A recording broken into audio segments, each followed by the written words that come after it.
Hi, today's December 22nd, 2015. This is Wes Fryer, and we are here in Shelly Fryer's Maker Studio space. And we're going to record this video to document a little bit the process of getting started.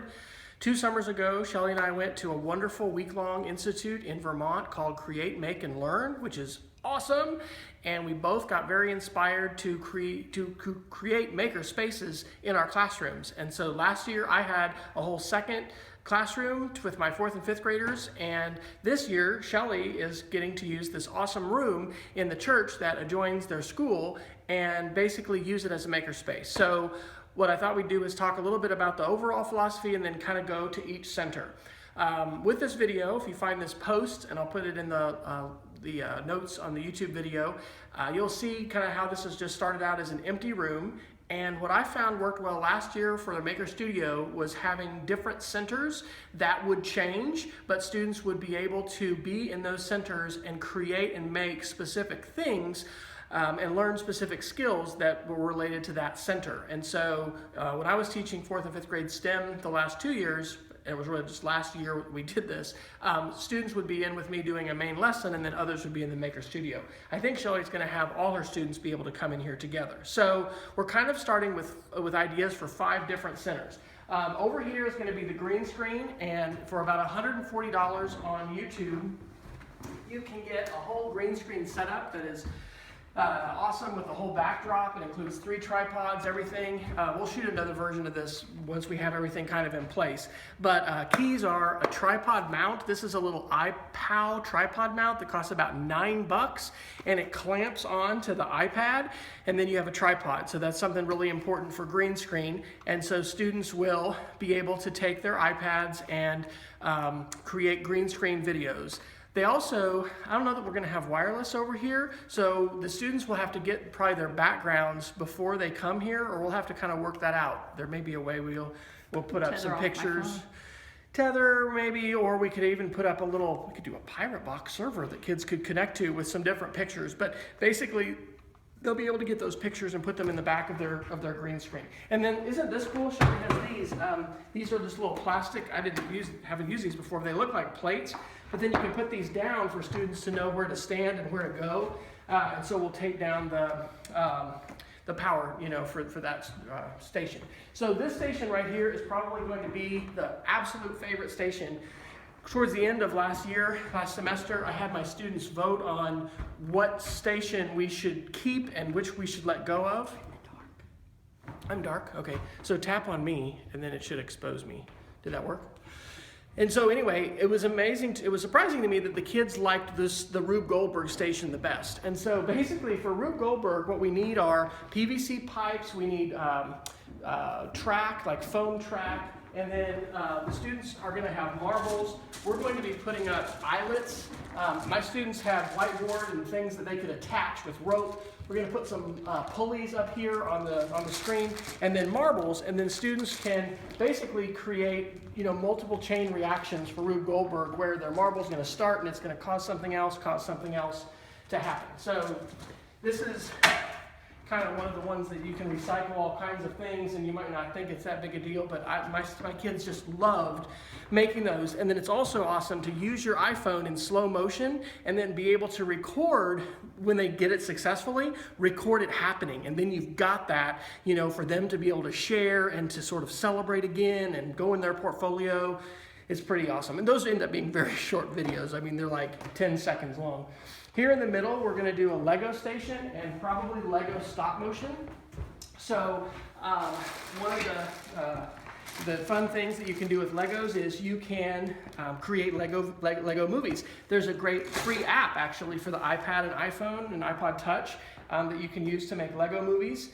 I don't remember what the name of the other one that we found, but there's paid ones and there's free ones as well. But we're also going to have some small show boards, and then we're going to create some cardboard stands for the iPads. And hat tip to Jackie, who is the art teacher in Yukon that taught next to me, because she fashioned these out of duct tape and cardboard. Anyway, they just work real well as a stand for your iPad so that it can be still. And so we're going to make those and set those up over here. The last station is basically going to be a circuit station for using the Makey and for creating music. Yeah, just come over here and we can show some of this stuff. You want to talk a little bit about this stuff since you've got so much of it? Here, just pause it and I'll... Okay, go ahead. So last year, electricity was one of the units that I started off with, is one of my first STEM units. And so in the course of that, I was able to start, I think I started with an electronic snap unit that had belonged to my son. And so we started with that, talking about circuits.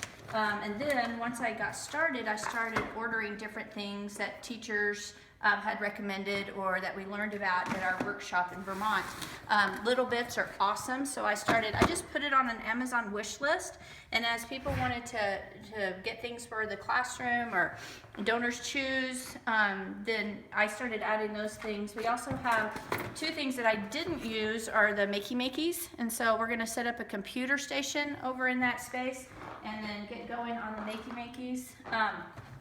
One thing I don't have yet are my 3D doodler pens, but I have filament for those. So there is a 3D doodler that you can get. It's kind of like the, what is that? Well, it uses the 3D, the plastic filament that they use in the 3D printers, only it's a handheld, it's kind of like a hot glue gun. And so you stick the filament into the hot glue gun, 3D, whatever. Yeah, it melts it. And then you can create little plastic figures. So it's really kind of a STEAM activity. So you can do some art skills. They can come up with art drawings or little things that they want to make and create. And so they can do that with the different filaments. And then it's like a hot glue gun. It's kind of like a hot glue gun with plastic to make 2D and 3D shapes. But what's really neat is that I think it starts setting the foundation of what is a 3D printer and how incredible that is to layer upon, you know, design and making things either artistically or, you know, making things that we can use maybe even in the Rube Goldberg section. I don't know. So that's good. So we have all of those things. One of our favorite projects we did, this is kind of a mess of a project, but are using the motors. It's another STEAM project. So designing and making our own jitterbots.